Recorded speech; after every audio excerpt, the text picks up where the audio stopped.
오늘 말씀은 왜 복음운동인가에 대한 말씀입니다. 저도 많이 질문했던 내용입니다. 우리가 지금 본문 메시지를 들어보면 남은 자, 남길 자, 남는 자에 대한 말씀이 계속 나오고 있습니다. 우리가 남은 자는 뭡니까? 복음을 가지고 구원받은 자를 말합니다. 우리나라 말이 미묘한 어감의 특성이 좀 있죠. 남는 자는 뭡니까? 지금 현재 복음을 가지고 누려 있는 자입니다. 남을 자는 뭡니까? 미래에 복음을 가지고 바통을 이어갈 자입니다. 남길 자는 뭡니까? 지금 남는 자인데 앞으로 남을 자들을 지금 만들어 나갈 수 있는 언약을 가진 자를 말한다고 얘기할 수 있습니다. 물론 미묘한 차이는 있지만 간단하게 말씀드리면 그럴 수 있습니다. 물도 생명이 가지는 그 가장 기본적인 게 물이죠. 여러분도 아시다시피 고인 물은 썩습니다. 분자 운동을 하지 않으면 공기도 썩습니다. 우리가 복음을 가지고 우리가 복음을 구원받은 자로 있는 것도 중요하지만 너무 중요하죠. 그러나 우리가 이 복음을 통해서 앞으로 어떻게 나아갈 것인가에 대한 결정을 하는 것, 고백을 하는 것도 굉장히 중요합니다. 그러면 이런 심령을 우리가 이렇게 저렇게 할 수 있는 건 언제나 말씀드리지만 아닙니다. 그러나 하나님께 우리의 미래를 두고 우리의 현재를 두고 구하는 것이죠. 아이러니한 말씀이긴 하겠지만 여러분, 우리가 지금 어떤 언약을 잡느냐에 따라서 사실은 과거도 바뀝니다. 우리가 그 과거가, 그때는 내게 상처를 주었고 내게 어두움을 주었던 그 과거가 내가 언약을 잡는 순간 그 과거가 나에게 중요한 동기가 되어주고 중요한 메시지가 되어지고 중요한 언약의 이유가 되어지는 과거로 바뀝니다. 그래서 우리가 지금 어떤 것을 언약으로 잡느냐에 따라서 사실은 저는 말씀드릴 수 있어요. 사실은 이게 과학적으로 증명이 된 건데 굳이 그런 것까지 얘기 안 한다 할지라도 우리의 모든 과거와 모든 현재와 모든 현재는 내가 지금 어떤 분야를 잡고 있냐는 거예요. 어제 그 책이 한 권 제가 어디 갔다 왔더니 와 있더라고요. 그 책은 뭐냐면 빚을 많이 지고 2년간 백수로 지냈던 어떤 외국 사람이 부자들의 그런 어떤 사람의 어떤 그 비난하는 말을 들으면서 내가 생각한 것과는 다르네? 이 사람들은 무슨 생각을 하고 있는 거지? 하고서 그 부자들의 생각을 그 사람한테 가서 배웠어요. 나를 가르쳐 달라고. 그래 너무 쉽게 가르쳐 주진 않았겠죠. 왜냐하면 사실 우리가 기능을 가르쳐 보면 아시겠지만 내가 가르쳐 주고 싶다 안 가르쳐 떠나서 그 사람이 그걸 받을 만한 그릇이 되는가 안 되는가 이런 것도 되게 중요하고 열심히 가르쳤는데 그 사람이 그만한 어떤 중간 포기할 수도 있고 그러기 때문에 안 됐겠지만 끝까지 그 사람에게 부자들의 생각을 배웠대요. 그래서 배워서 이 사람이 몇 년 안에 수백억을 가진 부자가 됐어요. 그 사람이 너무 자기가 생각해도 기가 막힌 거예요. 자기는 똑같은 사람인데 몇 년 전에 나는 수억의 빚을 지고 있던 사람이고 몇 년 후에 내가 생각을 하나 바꿨고 생각하는 패턴을 바꿨을 뿐인데 달라진 거예요. 그래서 자기는 이제 돈을 위해서 일을 할 필요는 없으니까 무엇을 할 거나 생각했는데 이 사람이 뭐예요? 나 같은 사람을 만들어야겠다. 나같이 이 생각을 어떻게 하냐에 따라서 이렇게 인생이 달라지는데 내가 그 사람들을 많은 사람들에게 이 생각을 전달해서 이 사람들을 많은 사람을 나같이 만들어야겠다 생각했는데 실제로 수년간 동안 많은 사람들을 교육시켜서 많은 사람들을 부자로 만들었어요. 그게 한두 사람이 아니에요. 이렇게 불신자가 벌써 생각하는 패턴이 많이 다르죠. 근데 일단 중요한 건 뭐냐면 누구를 가르쳤고 안 걸 떠나서 일단 그 생각을 바꾼다라는 것들이 이만큼 중요한 겁니다. 그럼 그것은 우리의 복음과 상관이 없습니까? 아니죠. 이 전 세상을 하나님이 만드셨고 하나님의 운영하는 하나님의 법칙에 의해서 세상을 돌아갑니다. 물론 그 속에서 구원받은 자에게만 통하는 또 규칙이 있죠. 그럼 전 세계가 돌아가는 것은, 그러면 우리 이 교회 안에 있는 나무만 물을 먹고 자라고 불신자의 나무는 물을 먹고 자라지 않습니까? 이거 하나님 창조하신 거기 때문에 똑같다는 거예요. 불신자의 생각을 구원의 메시지와 말씀과 바꿀 수는 절대 없지만 참고해 볼 필요가 있다는 거죠. 근거가 된다는 거죠. 우리가 어떤 생각을 하는가, 어떤 기도를 하는가 해놓고 나서, 제가 이렇게 얘기하죠. 저도 제가 이제 목사다 보니까 그런 말, 우리 아들들이 제일 두려워하는 말이기도 하고, 목사 아들이 혹은 목사가 이렇게 얘기를 하죠. 왜 기도하고 그렇게밖에 못해? 왜요? 이렇게 할 수 있단 말이에요. 그런데 그거는 맞는 말이지만 맞는 말은 아닌 경우가 되게 많죠. 왜냐하면 하나님이 하신다니까요. 또 이 속에서 구원파들처럼 새끼로 빠지는 경우가 있죠. 아, 하나님이 하시니까 난 아무것도 안 해도 돼. 난 맘대로 해도 돼. 구원받은 사람, 예수 믿는 사람은 다 천국 간다며. 어떤 일에서도 간다면서 그렇게 하는 거죠. 과연 그럴까요? 그걸 모르시는 하나님이실까요? 하나님이 우리를 아신다는 것이 어떤 것일까요? 하나님이 우리의 생각을 아신다는 게 어떤 걸까요? 하나님의 생각과 우리의 생각과 접속되는 그 순간 하나님이 모든 일을 하십니다. 그러면 아무 일도 안 해도 되나요? 아무 일도 안 해도 될까요? 어떤 이런 얘기가 있어요.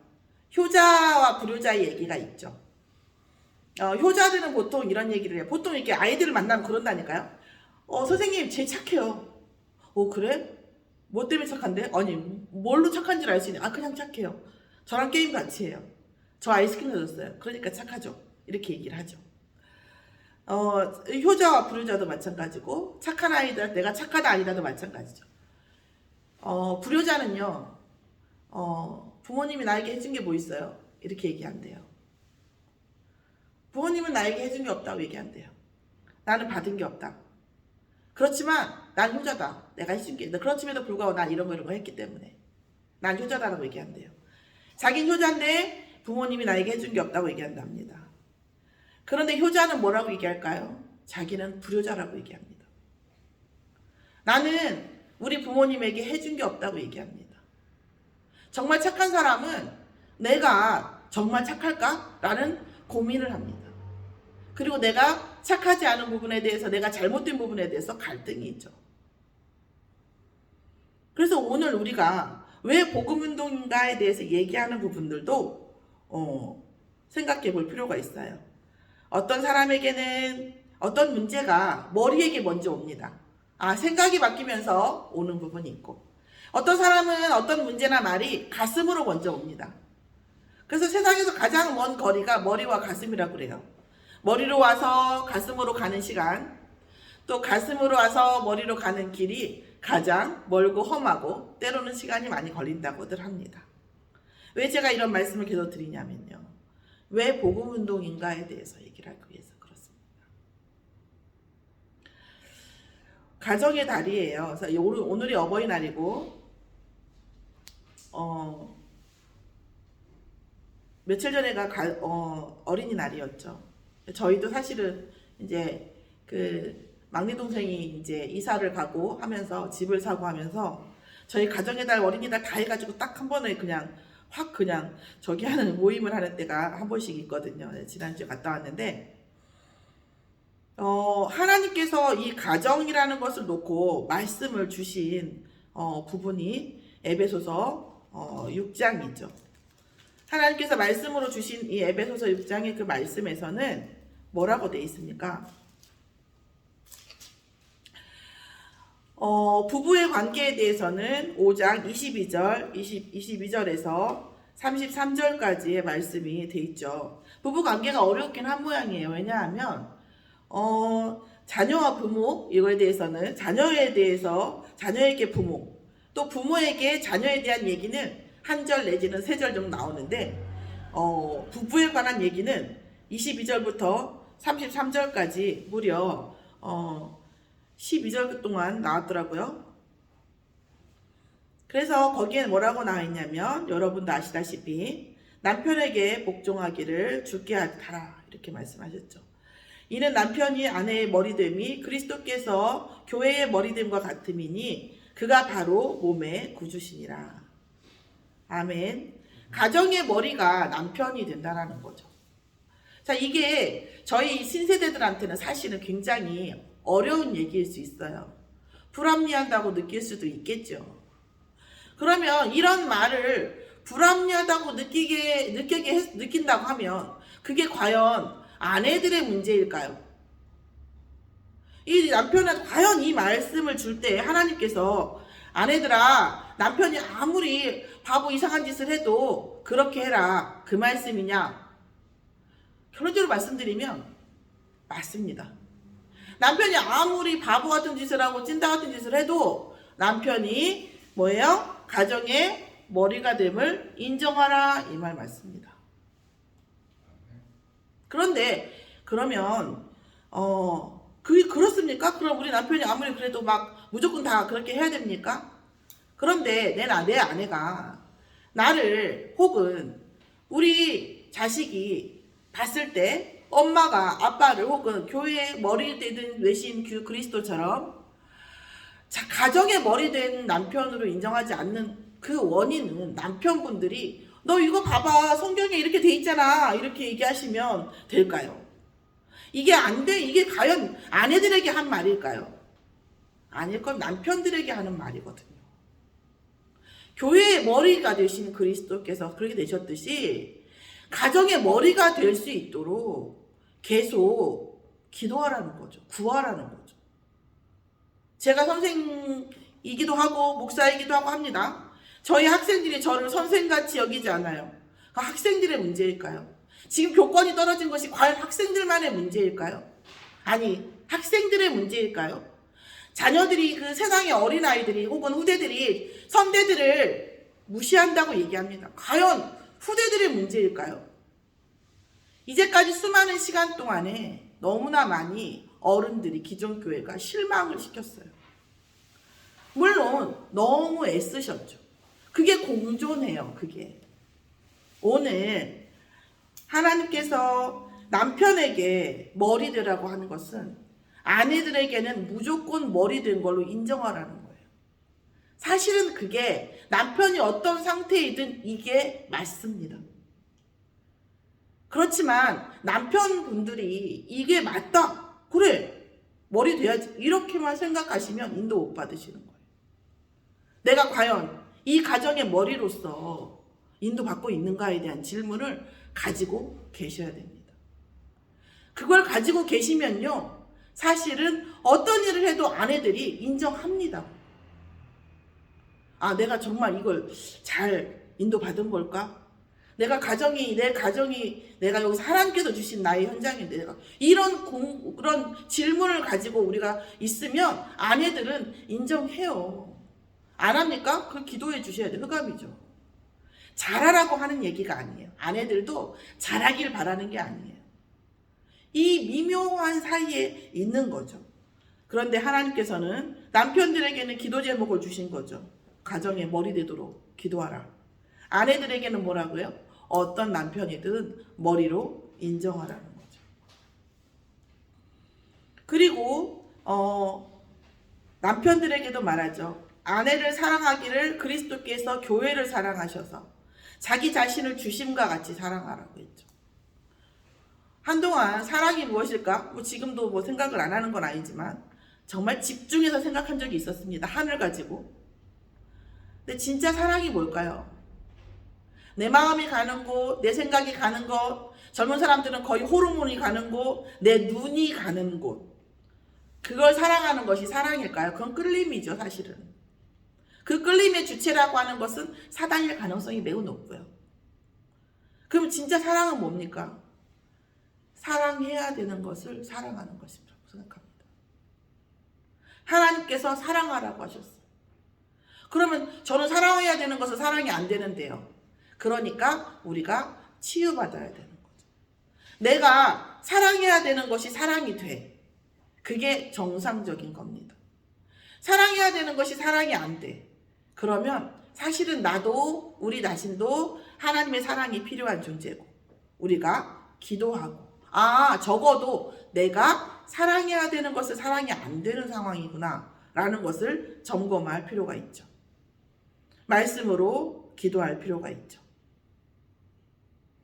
그래서 남편들이 자기 아내 사랑하기를 자기 자신과 같이 할지니 자기 아내를 사랑하는 자는 자기를 사랑하는 것이라. 아멘. 어린아이가 엄마 아빠가 싸우면 자기 자신과 자기 자신이 싸우는 걸로 심리학적으로 느낀다고 합니다. 가장 가까운 사람한테 잘 대할 수 없는 것은 자기 자신을 사랑하지 않기 때문이래요. 왜냐하면 어떤 이 사람이 자기 자신과 굉장히 가깝다잖아요. 그러면 자기 자신과 비슷하게 인지해서 나중에는 나를 인지하는 것과 상대를 인지하는 것이 서로 섞인대요, 뇌에서. 사람이 가까워질수록 자기 그 에고에, 한마디로 에고를, 자기 자아를 관할하는 그 뇌와 가까워지는 거예요. 그래서 남에게는 잘하고 자기 안에 있는 사람에게 잘 못하는 부분이 뭐냐면 이렇게 우리가 불만을 하죠. 왜 남에게는 잘하고 식구들한테는 못해? 이렇게 하는 거죠.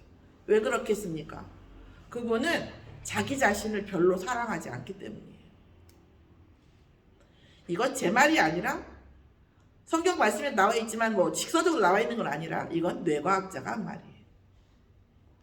그러면 다시 여기 말씀이 맞죠? 이 말이. 그러니까 저는 이 말씀이 나는 뭔 말인가 했는데 뇌과학자가 얘기를 하니까 이 말씀이 맞더라고요. 이 목사님이 과학이 말씀을 증명한다더니 정말 그래요. 내가 아내를 사랑하기 힘듭니까? 남편을 사랑하기 힘듭니까? 자기 자신을 사랑하지 않는 거예요. 아닌데요? 나 자기 사랑하는데요? 아픈 거 힘들어하고 배고프면 밥 먹고 예쁘게 화장하고 혹은 멋있게 옷 입고 그러는데요? 아니요. 그런 사랑이 아니에요. 그거는 사랑하는 게 아니라 사랑하는 것처럼 보이기 위한 거예요. 자기를 사랑하는 거. 생각보다 우리가 사랑을 잘 모르더라고요. 제가 사랑에 집중했을 때 그걸 느꼈어요. 나 자신도 사랑을 모르고 다른 사람들도 사랑을 모르고 사랑도 잘 모르면서 사랑을 원해요. 그러니까 진짜 사랑이 뭔지도 몰라. 자기가 하는 것이 어떤 건지 몰라요.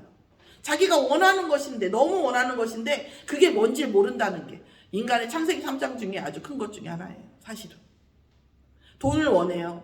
근데 그 돈이 뭔지 몰라요. 돈을 버는 길이 뭔지 몰라요. 그런데 너무 원해요. 그러니까 뭐예요? 도둑질하는 거죠. 그러니까 뭐예요? 사기치는 거죠.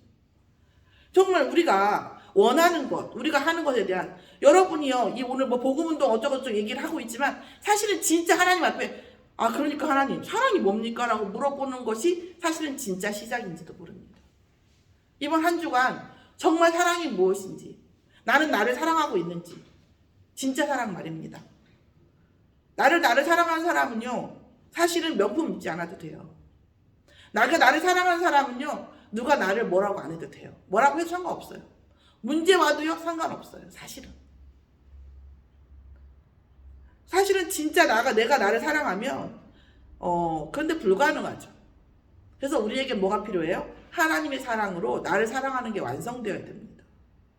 하나님이 나를 정말 끔찍히 사랑하고 계시는구나. 하나님이 나를 정말 항상 함께 하시는구나. 하나님이 나를 눈동자와 같이, 우리 눈동자 얼마나 지키잖아요. 눈동자와 같이 지키시는구나가 회복되어지면 내가 사랑받는 걸 느끼고 나를 사랑하게 됩니다. 그런 상태가 되어지지 않으면 이 말씀이 이해가 안 되죠. 자, 그러면서 부부간에 그렇게 얘기를 했습니다. 정말 여러분은 사랑을 아십니까? 저는 사랑을 많이 몰랐더라고요. 자, 부모간의 말씀을 하십니다. 부모에 대한 얘기를 해요. 자녀들아, 주 안에서 너희 부모에게 순종하라. 이것이 옳으니라. 내 아버지와 어머니를 공경하라. 이것은 약속이 있는 첫 계명이니 이로써 내가 잘되고 땅에서 장수하리라. 아멘. 자, 이것도 세 절이 돼 있어요. 왜 그럴까요? 자녀들이 부모에게 이렇게 하기가 힘들어요. 자, 아비들에게 자녀에 대해서 얘기한 것은 딱 한 절이에요. 왜요? 그게 조금 더 쉬워요. 아마 수학적으로 얘기하면, 유치한 수학으로 얘기하면 3대 1이네요. 자녀가 부모에게 이 말씀이 성취된 응답받는 게 약 한 3배는 어려울 겁니다. 자, 왜 옳으니라 그렇게 말씀하셨을까요?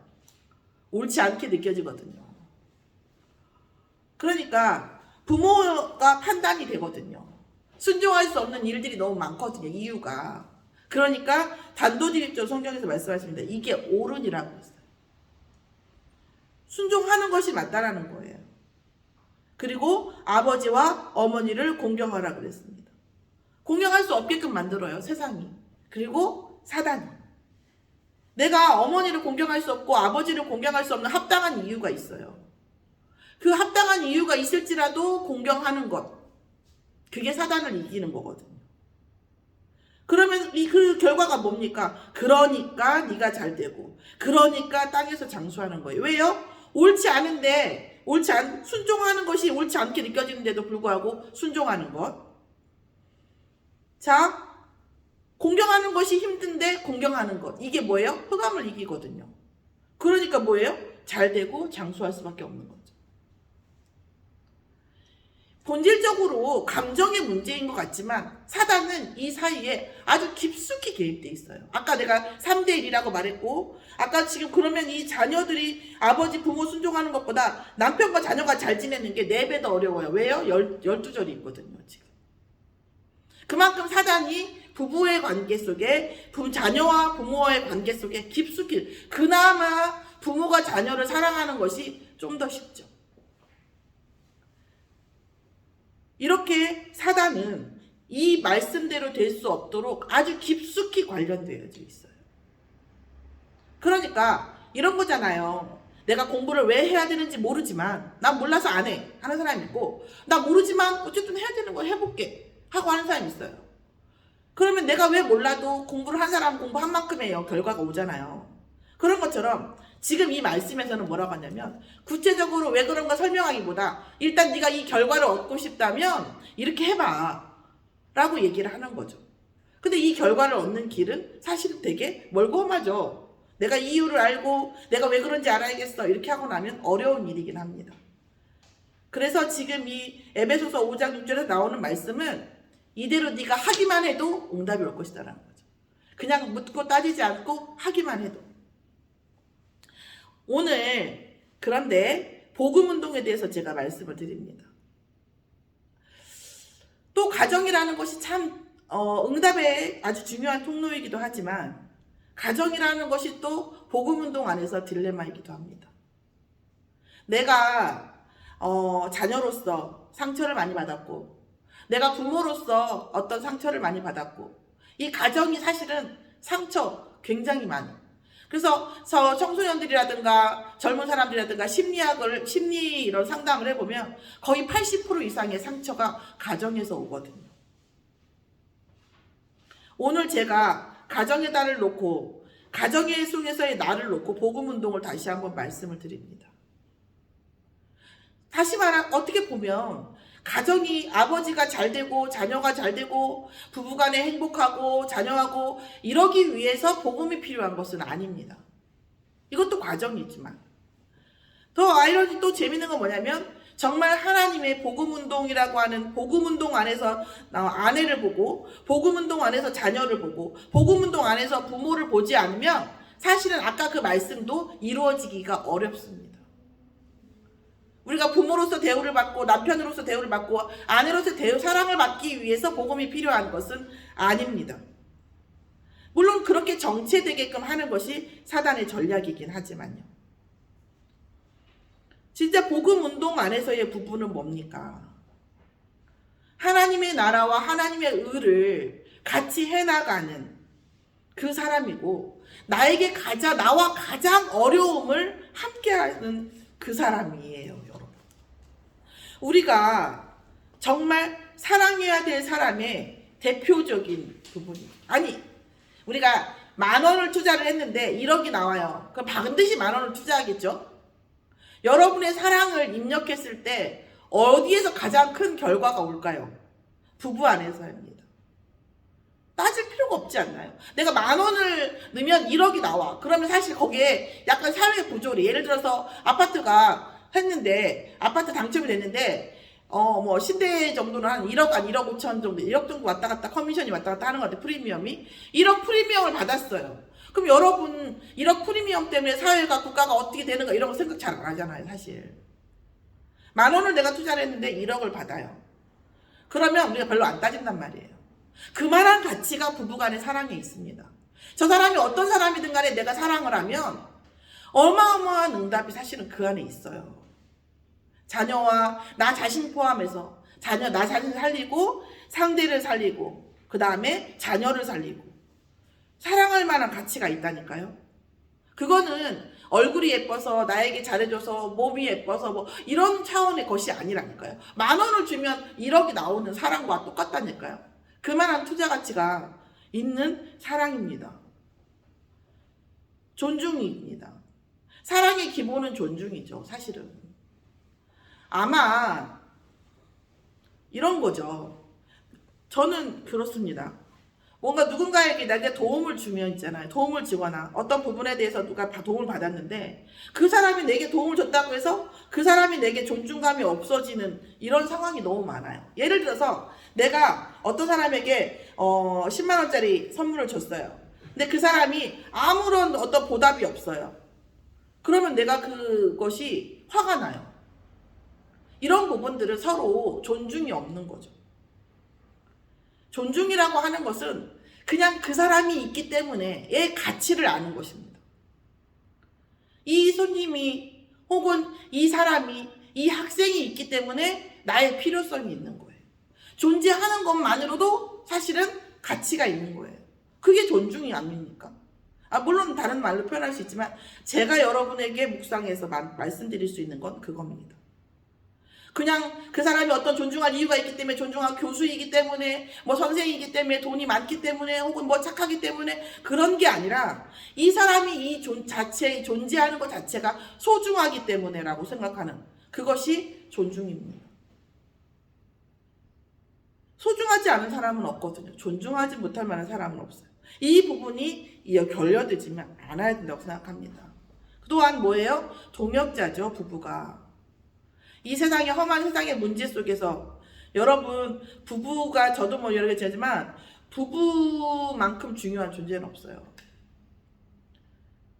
여러분 지금 같이 하고 부부간에 하는 일들이 있고 앞설 일도 있겠지만 어떤 분이 그러시더라고요. 내가 가장 힘들어하는 남편 지구상에 오직 유일한 내 아이의 아빠라고. 아내도 마찬가지고. 내게 가장 소중한 자녀를 키우는 동역이 있고요. 인생을 살아가면서 누구도 같이 나가서 술을 마시거나 밥을 먹거나 할 때 사람들은 많아요. 내게 문제가 있을 때 어쨌든 나와 이 문제를 같이 해결할 수 있는 사람은 부부밖에 없는 거죠. 그런데도 불구하고 많은 문제가 있어요. 나도 있고요. 사실 우리 자신들도 있고요. 이 문제는 어떻게 해야 됩니까? 하나님 앞에 기도해. 누구를 위해서 가장 기도해 줘야 될 필요가 있는가를 보는 거죠. 그리고 사실은 이 부부는 이미 뇌 속에서도 나와 굉장히 가까워 있기 때문에 사실은 부부 간의 어떤 그 비난이나 불만이나 이런 것들은 나를 생각하는 부분들과 많이 연관되어져 있습니다. 그래서 정말 복음운동 안에서 부부라고 하는 이 관계가 회복되어지기를 예수의 이름으로 축원합니다.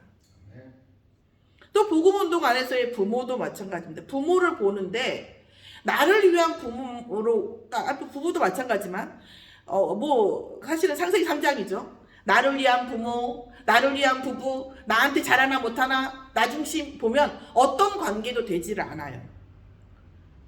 그런데 이 부모를 보는 눈이 이해가 되어져야 돼요.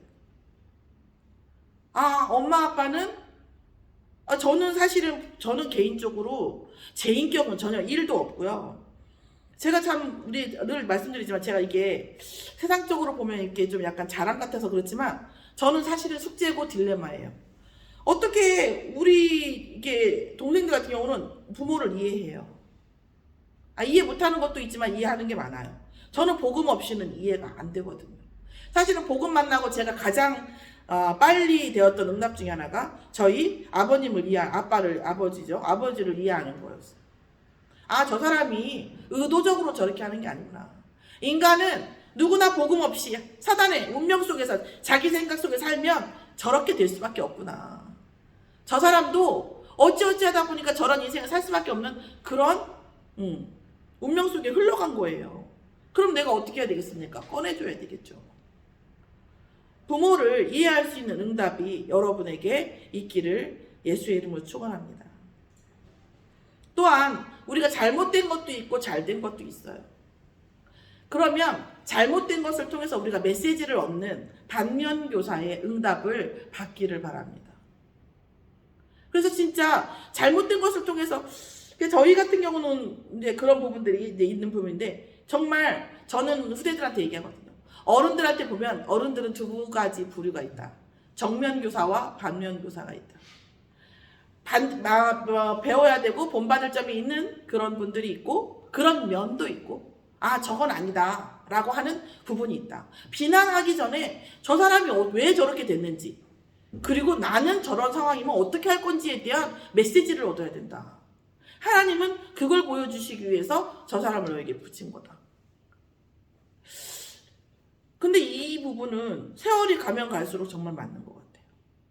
하나님께서 분명히 우리에게 그 모습을 보여줬을 때는 반면교사 또한 사실은 어른들도 아이들을 가르칠 때 저는 저한테도 얘기하거든요.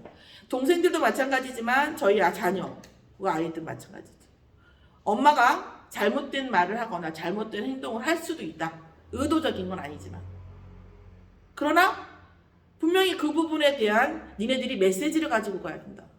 어떤 문제를 당했는데 메시지가 없이 끝났다? 그냥 손해만 본 거예요. 문제만 당한 거예요.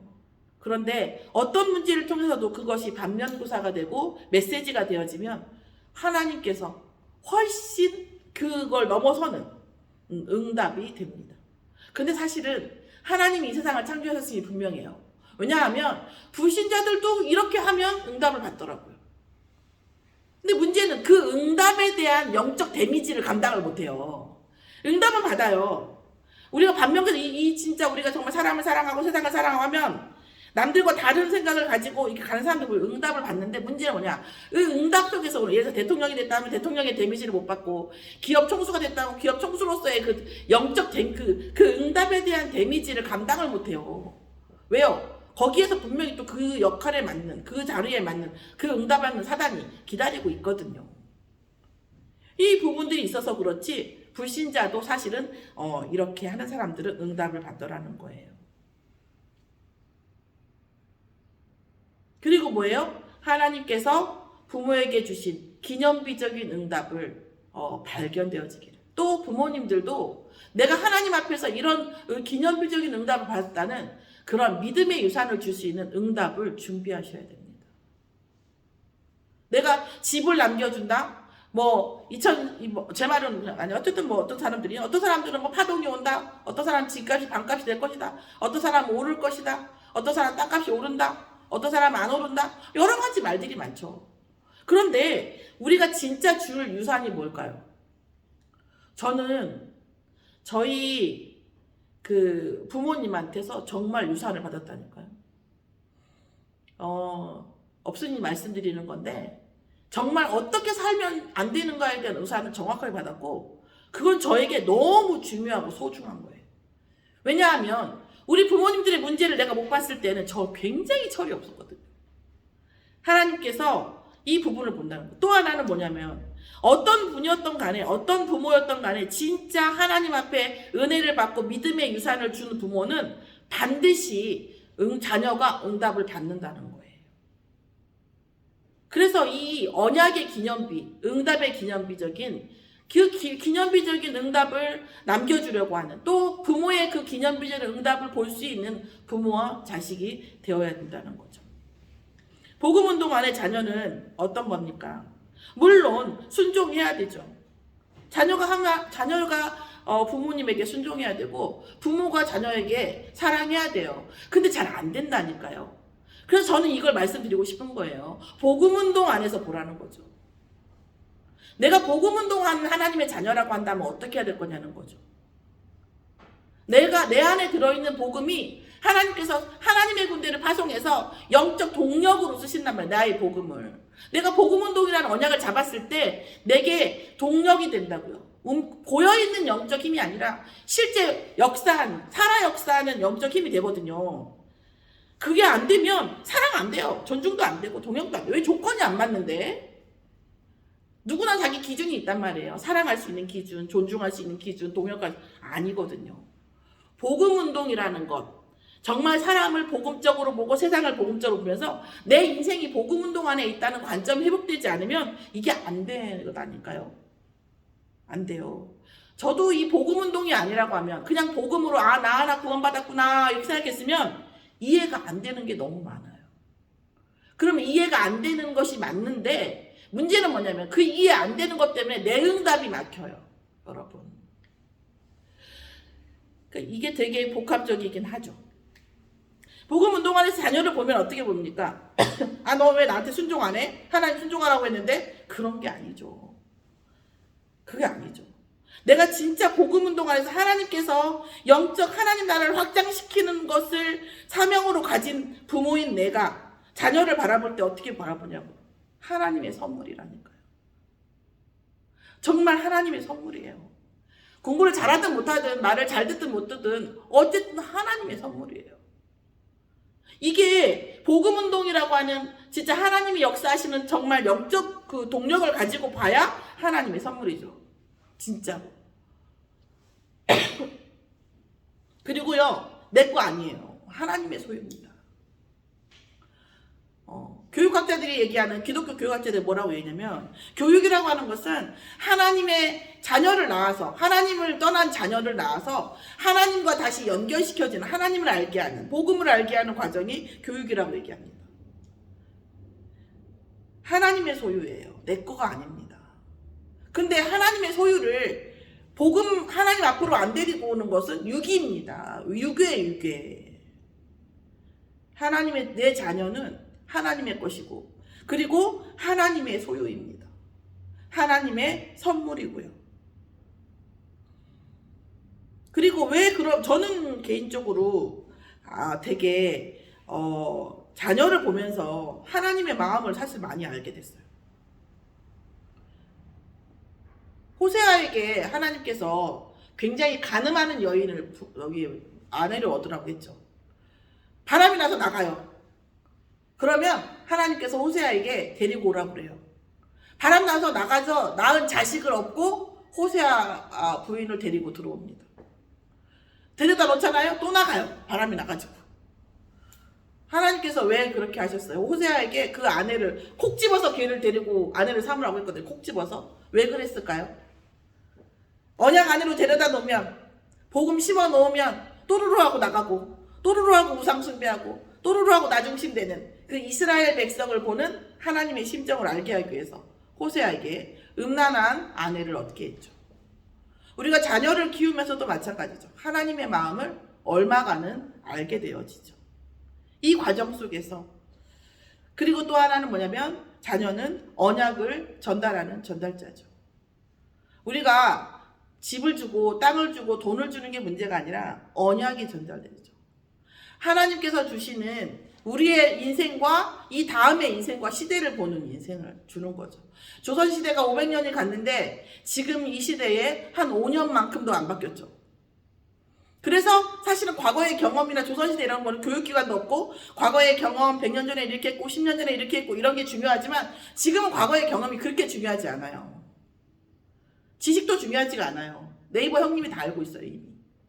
그래서 우리에게 뭐가 중요하냐면 언약이 중요한 거죠. 언약이. 하나님은 그런데 영원한 언약을 주셨어요. 그게 뭐냐? 복음운동이에요. 진짜 살기도 힘드는데 치사하게 나에게 복음운동까지 이렇게 주시고 그런 게 아니에요. 이 복음운동 속에 모든 게 들어있습니다. 솔직히 돈 하나도 안 줘도 돼요. 땅 안 줘도 돼요. 이 복음운동 속에 우리가 진짜 기념비적인 부모가 되어지고 언약이 전달되어지면요 정말 사막에 데려다 놔도 살아요. 살기만 해요. 살리기까지 해요. 이게 우리에게 하나님께서 주시는 부모와 자녀의 응답입니다. 순종을 하네 안 하네, 머리가 되네 안 되네, 이런 문제가 아니에요. 이 지금 에베소서 이 말씀에서 5장에서 6장의 이 말씀 속에 있는 것은 우리가 전투 대열이 제대로 됐을 때 어떤 세상 속에서 나아가는, 우리가 아까도 말씀드린 복음운동 안에서 어떤 결과물이긴 해요. 그래서 우리는 모두 다 과정 속에 있기 때문에 이게 다 언약이 성취되지 않아요. 그러나 우리가 복음운동 속에 있다고 하면 이 언약이 성취되죠. 이 말씀이. 내가 정말 복음운동 속에 있다면, 내가 진짜 복음을 전파할 사람이라면, 내가 하나님의 나라를 확장시키는 사람이라고 하면, 내가 복음을 가진 사람인가, 내가 복음운동 속에 있는 사람인가를 생각해 봐야 되는 거죠. 복음을 가진 사람이라고 하면요, 솔직히 어떤 면에서는 아직도 구원파처럼 나와 우리를 벗어나지 어려워요. 그런데 복음운동 속에 있으면요, 나와 우리가 벗어나집니다. 우리가 스스로 어떻게 나와 우리를 벗어나요? 못 벗어나죠. 저도 힘들어요. 아니, 저만 힘들까요? 전 당연히 힘들 거고 다 힘들어요. 복음운동 속에 있어야 됩니다. 부부와 부부 관계가 결국은 복음운동 속에 있어야 돼요. 저 사람 부족하죠. 머리 못 될 것 같아. 그런데 복음운동 속에 우리가 있기 때문에 머리로서 인정해주자. 저 사람 사랑 못하죠. 사랑하기 너무 딸려. 그런데 내가 복음운동 속에 있기 때문에 내가 저 사람 사랑하는 거죠. 내 자녀 너무 중요하죠. 왜요? 복음운동 속에 있기 때문에. 부족할 수도 있어요. 성질이 더러울 수도 있고 어떤 문제가 있을 수 있죠. 하지만 내가 복음운동 속에 있고 제가 복음운동에 있잖아요. 하나님이 더 축복하세요. 그럼 내가 복음운동 속에 있다고 마음만 먹고 하나님 내가 복음운동 속에 있어야 됩니까? 이것만 물어봐도요, 하나님이 스스로 증거하십니다. 그래, 너 복음운동 속에 있어야 돼. 네 그 자녀 복음운동 속에 반드시 필요해. 부족해? 내가 더 힘 줄게. 내가 더 응답 줄게 한다니까요. 이 복음의 가치거든요. 진짜 정말 하나님께서 제게 주신 은혜가 여러분에게 전달되어지기를, 제가 너무 부족한 것 같아요. 전달하기. 그 나에 대한 재해석이 일어나야 되는 거죠. 나라는 사람은 너무 부족하죠. 너무 부족해요. 선교대회인데 선교사님들이 다 그 말씀하세요. 나 한 게 없어. 거기서 결과물이 없는데 내가 어떻게 가냐 이렇게 한단 말이에요. 우리가 나에 대한 아까 말씀드렸지만 옆에 사람 근처 사람들을 내가 힘들어하는 것도 사실은 나를 힘들어하는 거거든요. 내가 복음 안에서 나의 한계, 내가 힘들었던 것, 나의 상처, 모든 것, 그리고 내 인생의 모든 시간표가 복음으로 결론이라는, 하나님께서 이걸 위해서 나에게 그런 시간표를 허락하셨구나. 하나님 누구보다 나를 사랑하시는구나. 내가 여기에 그냥 인본주의적으로 앉아있을 수도 있고 의도적으로 앉아있을 수도 있고 그냥 앉아있을 수 있지만 하나님께서 여기에 앉아있게 하신, 나를 존재하게 하신 분명한 이유가 있구나 하는 그 내 안에 복음운동이 일어나야 돼. 나를 향한. 이 가정도 마찬가지예요. 마치 우연히 어쩌다가 이제 우리가 보통 그렇잖아요. 아이를 가져서 이렇게 할 수도 있고, 어떤 그 가정 간의 문제 속에서 내 상처 때문에 그럴 수도 있고, 어떤 문제 때문에 가정이 생겼어요. 좋은 것 때문일 수도 있고 안 좋은 것 때문일 수도 있고. 그러나 그 가정을 이루게 하신 하나님께서는 반드시 이 가정을 통해서 하실 일이 있다니까요. 그러니까 남편은 돈을 잘 벌어야 되고 자녀는 그거는 그럴 수도 있지만 그럴 수도 않을 수도 있어요. 그러나 이 가정 속에서 하나님께서 분명히 하실 일이 있다니까요. 내 권리, 내 어떤 불만, 내 응답보다 복음운동이, 하나님께서 복음운동 하셔야 하기 때문에 내 가정이 필요하구나라고 한번 보세요. 모든 게 회복된다니까요. 모든 것? 아니요. 그 이상이 회복된다니까요. 복음운동 속에서 내 가정을 보시기를 바랍니다. 아니, 복음운동 뭔지 모르겠는데요. 그것부터 물어보시면 돼요.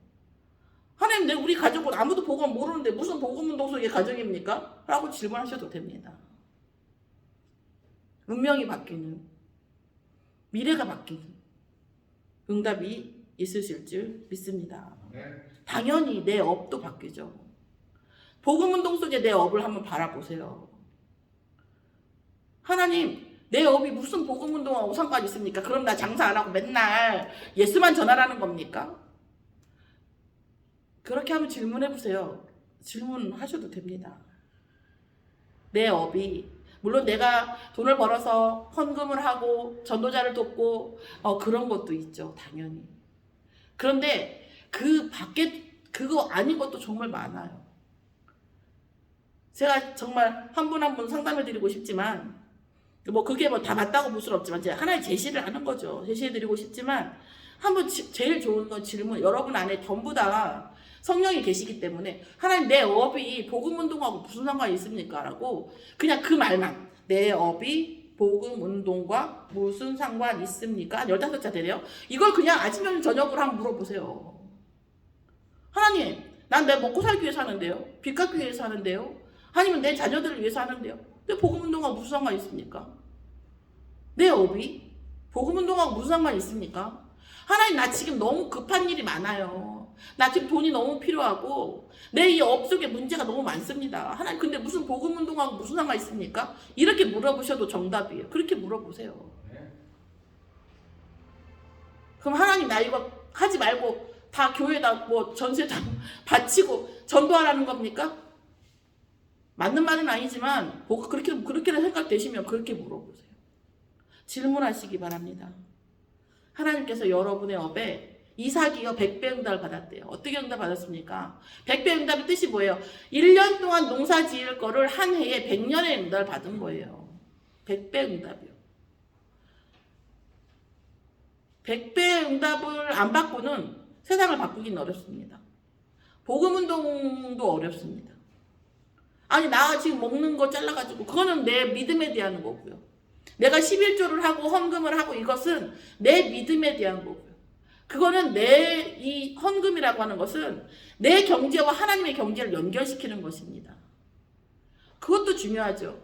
그런데 내 인생을 놓고 복음운동을 놓고 한번 기도해 보시면 내 인생 전체가 하나님의 일과 연결되어지는 겁니다. 그게 보좌의 축복이죠. 그래서 뭘 하라고 하는 게 아니라, 하나님, 어떤 사건이 생겼어. 하나님, 이게 복음운동과 무슨 상관이 있습니까? 라고 한번 보시기 바랍니다. 복음 가진 사람만 알아들을 수 있는 내용이고, 복음 가진 사람에게만 드리는 말씀이에요. 사실 우리가 다 제자이기 때문에, 나 복음 가진 사람인데 왜 이런 일이 일어났어? 자, 복음운동 관점으로 한번 보시기 바랍니다. 보는 그 순간, 고백하는 그 순간, 하나님, 나는 진짜 이렇게 부족한 것도 많고 상처도 많고 남편도 이런 이따위인데 저한테 복음운동까지 하라고요? 질문해보세요. 분명히 하나님께서 놀라운 대답을 사건으로, 말로, 응답으로, 만남에서 다 응답하실 줄 믿습니다. 오늘 제가 복음운동 하자고 안 했어요. 하는 거지만 하는 거를 복음운동과 나를 연결시켜 보시라는 거예요. 우리는 나와 우리를 떠날 수 있는 능력이 없어요. 나로 살았고 우리로 살았는데 어떻게 떠납니까? 그러니까 나와 우리의 한계를 벗어난 응답을 받을 수가 없어요. 복음운동이라는 관점으로 봐야 나와 우리를 떠날 수 있고 나와 우리를 넘어서는, 우리의 한계를 넘어서는 응답 속에 있을 겁니다. 뭐 계셔서 그렇지만 우리 장로님께서 사실은 교회를 세우시고 목회자를 세우고 하는 일들이 계산상으로 보면 굉장히 마이너스죠. 사실은 복음운동이라는 관점이 없으면 말이 안 되는 겁니다. 그래도 감사하게도 우리 장로님께서 그걸 또 아세요. 왜요? 응답이 와도 이게 복음운동 때문에 오는 것이라는 걸 또 아세요. 복음운동이라고 하는 공동 관심사가 하나님과 장로님 사이에 있어요. 그렇기 때문에 응답이 오는 거거든요. 사실은 계산상으로 마이너스인 것 같지만 모든 응답이 그것 때문에 오는 거라면요. 물론 똑똑하고 대단하고 잘나면 그에 상응하는 응답이 옵니다. 그런데 거기까지예요. 또 하나는 뭔지 아세요? 그 응답에 대한 영적 데미지를 감당을 못해요. 오늘 복음운동입니까? 난 아닌 것 같은데 라고 하셔도 됩니다. 난 아닌 것 같은데 이 소리까지 하셔도 돼요. 복음운동입니까? 난 아닌 것 같은데. 그거 한 3번 해보세요. 진짜 내가 바뀌고 우리가 바뀌고 현장이 바뀌고 업이 바뀌는 응답 속에 하나님 반드시 인도하실 것을 예수의 이름을 축원하고 저는 믿고 감사드립니다.